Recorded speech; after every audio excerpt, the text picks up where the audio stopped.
नमस्कार, मी पंजाब डक. आज आहे 11/12. राज्यात अशा विखुरलेल्या स्वरूपाचा दररोज वेगवेगळ्या भागात पाऊस पडणारच आहे, म्हणून हा अंदाज लक्षात यायचा.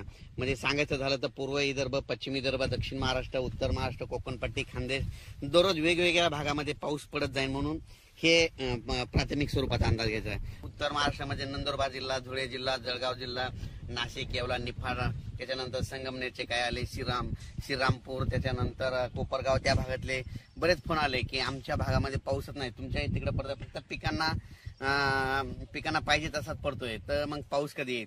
तर उत्तर महाराष्ट्रासाठी खास करून एक आनंदाची बातमी की उत्तर महाराष्ट्रामध्ये 15 ऑगस्ट पासून, म्हणजे 15 ऑगस्ट पासून ते 22 ऑगस्टच्या दरम्यान जोरदार पाऊस पडणार आहे. म्हणजे तिकडे ना तुम्हाला सांगतो 16, 17, 18, 19च्या नंतर चांगला अतिवृष्टी देखील काय काय ठिकाणी होणार आहे, मुसळधार होणार आहे. तर ह्या पावसामध्ये तुमचा हा पाऊस निर्णायक ठरणार आहे. विहिरीला देखील तुमच्या पाणी येणार आहे, वडी नाली देखील वाहणार आहेत, म्हणून उत्तर महाराष्ट्रातल्या शेतकऱ्यांनी हा अंदाज लक्षात घ्यायचा.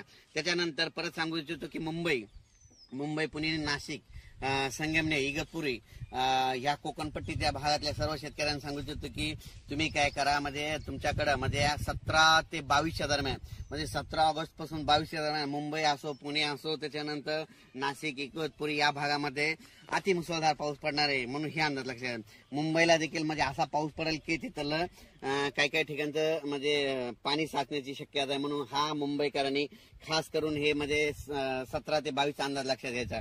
त्याच्यानंतर पुण्याकडे खूप पाऊस पडत असल्यामुळे तिथलं परत त्या नद्याला पाणी येणार, परत तळ्यांचं पाणी सोडावं लागणार, त्याच्यामुळे परत पूर परिस्थितीमध्ये सांगली, कोल्हापूरकडे तिकडे परत पूर परिस्थितीला सामोरं जावं लागणार, म्हणून तिकडे देखील नद्याला पाण्याला पूर येणार आहे, म्हणून हे अंदाज सांगली, सातारा, कोल्हापूर या शेतकऱ्यांनी लक्षात घ्यायचं.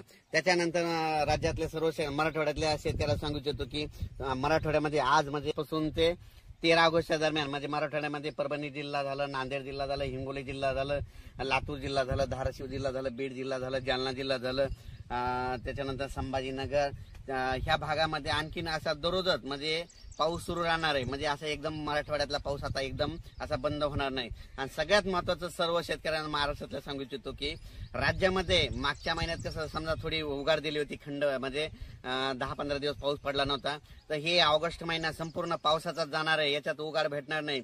म्हणून शेतकऱ्यांनी काय करायचं, जशी वेळ भेटत तर काय होणार आहे की दुपारी सकाळी 9 ते दुपारी 2च्या दरम्यानपर्यंत थोडं हवामान कोरडं राहील, ऊन पडणार आहे, तितक्यामध्ये तुम्ही काय करा, हे 14 तारखेपर्यंत शेतकऱ्यांनी कामं करून घ्या. कारण की 15च्या नंतर राज्यातला पाऊस वाढतच जाणार आहे.